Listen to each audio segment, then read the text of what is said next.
Now, businesses say they feel like they're banging their heads against a brick wall over improving trade with the European Union. That's according to the British Chambers of Commerce, which says its members are still struggling with the UK's post-Brexit trading arrangements. There is no denying a hard border for trade means swapping Brussels rules for costly British red tape.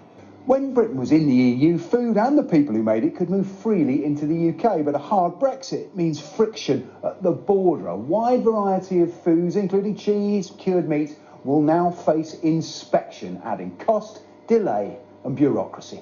The Centre for Economic Reform claims the government has lost out on £40 billion in taxes because of the damage done to the country's output by leaving the European Union. There were figures published just before Christmas, which you probably saw. Brexit has cost the government £40 billion a year in lost tax revenue. What, as a very leading businessman, what has the impact of Brexit been on business generally in the UK? It's been catastrophic. How much stronger would the economy be if we'd stayed in the EU? We think that in the long run, it reduces our overall output by around 4% compared to had we remained in the EU. How would you describe 4% though? Would that be the equivalent of another conflict or a smaller pandemic? It's a shock to the UK economy of the order of magnitude of the sorts of other shocks that we've seen from the pandemic, from the energy crisis. Those have also had percentage point impacts on the level of output in 5-10 years' time. Economically, the UK would have been better staying in, wouldn't it? I don't think that for a moment. But what I do think... Based on all that? But what I do think is we haven't actually benefited from Brexit economically. The last couple of minutes together, there are benefits to be had from Brexit, are there, Lord Smith? Yes, many. Outline some that we need to explore. Well, now. why don't, for example, financial services?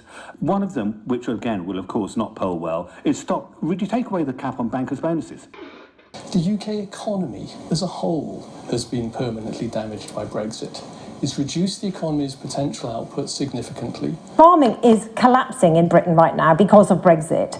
And gene editing is no advantage to us if we're not producing any food. Right now, our farmers cannot afford to produce food. We're not subsidised any longer. European farmers are. Many other farmers across the world are subsidised. And these products are coming in, undercutting us, and we are not able to afford to produce food. All of the support they've offered us has been withdrawn. His head, but I'm joined by a particularly distinguished Professor of Economics at King's College London and former Chief Economist at the Cabinet Office, Jonathan Portes. I'm afraid to say, what we have, the big evidence, I'm afraid, of the last 6 or 7 years is that things like uncertainty and the cost of Brexit actually have a more damaging impact on investment than the headline rate of corporation tax, because what the OBR says is we've now got pretty clear evidence that Brexit has reduced investment, and that's one of the reasons why the growth forecast going forward is so dismal. There's also been a COVID pandemic and other things. But but that's what you get that by looking at comparing us to other countries. It's not about COVID. Well, that seems to have had quite a big impact, and the UK is a particularly open market, though we came out of it earlier thanks to not being in the European Union and getting ahead with our vaccine. The changing trading relationship with the EU has weighed on the level of potential supply. Brexit was supposed to herald a new golden age of trade, allowing Britain to strike lucrative deals with countries that would not have been possible within the EU. But since Britain struck out alone, the world has become increasingly protectionist.